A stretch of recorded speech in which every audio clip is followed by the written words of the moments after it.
Let's take some time to introduce a lot of these ideas by talking about what science is and what physics is. So specifically kind of jumping into that, I want to start by talking about the nature of science. And the important thing to really understand is that science is best described as how we try to understand the world around us. And this is useful or something that we pursue because it helps us to appreciate the natural beauty, like what exists out there.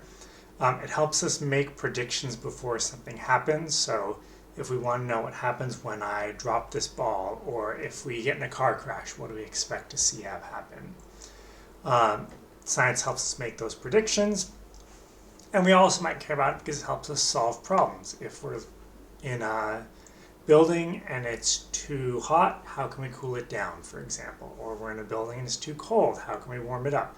Science allows us to kind of start coming up with solutions to those problems. So when we talk about good or bad science this year, or kind of as you think about it going forward, good science is anything that helps you do those things, appreciate the world around you, make predictions, or solve problems. And bad science is anything that makes that harder or more challenging.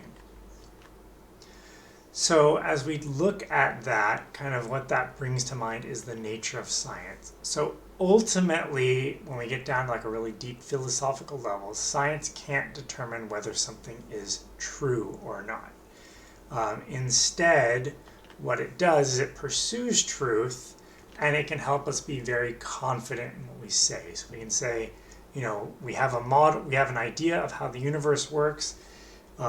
Everything that we've measured, everything that we've done aligns with this idea. It explains things. It's nice and simple. So we're quite confident that it's true.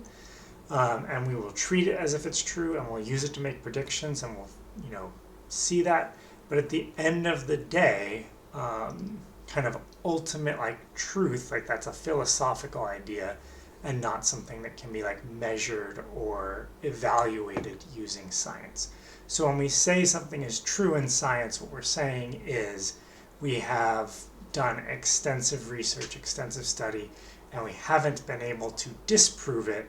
Therefore, we are assuming it to be true, and we've built a lot on that. So scientific progression, how do things kind of proceed once we start with ideas and kind of go to that idea of something being true or not?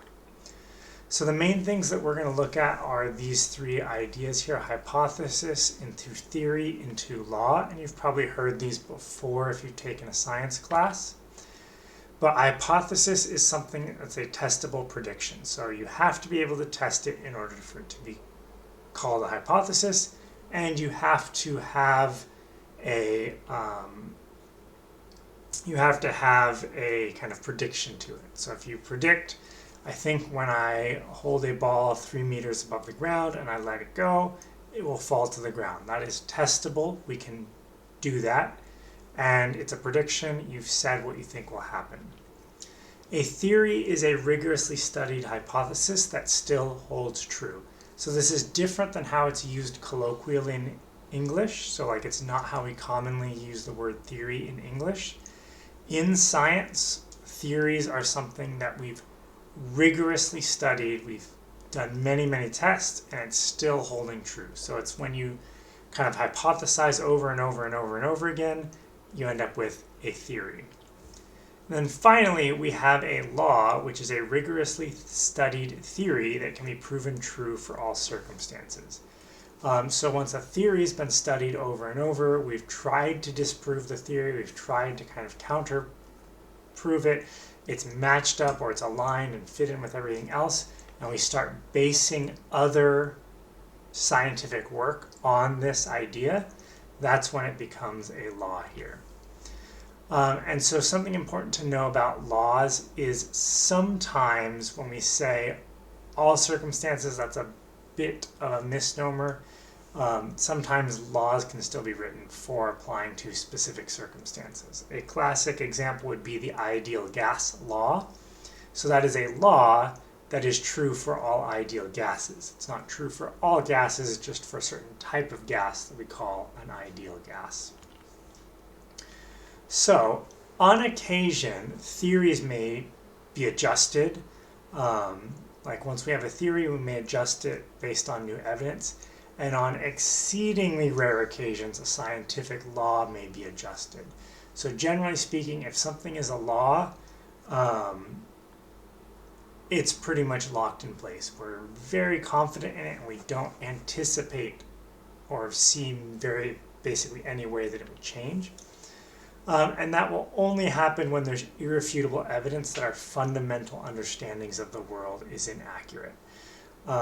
So if a law were to be disproven, that means that science as we know it is changing completely. It's one of these few occasions where we have these major shifts, and there have been like 2, 3 maybe examples I could think of in the history of physics, all the way back thousands of years, 2 or 3 times where we would say a law is revised.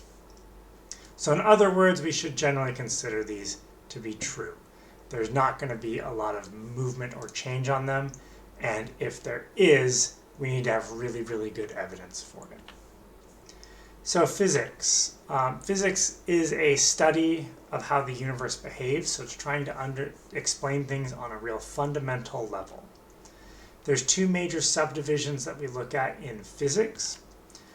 First is classical physics, which is up into the early 1900s. So that's when people think of physics, studying physics, this is the first thing you do. Everything that we will talk about in this class will be part of classical physics. And then you've got modern physics, which is after the 1900s, kind of up until present. A lot of those changes that have occurred. And this is actually what we had mentioned earlier. One of those kind of real fundamental shifts is this line between classical and modern physics. So classical physics covers mechanics, which is what we'll study in this class here, AP Physics 1. It covers electricity and magnetism, which is covered in AP Physics 2. And then fluid and thermodynamics, which get covered a bit in AP Physics 2. Modern physics includes things like quantum mechanics, particle physics, relativity. That's touched on in AP Physics 2, as well as some of the other AP Physics C courses.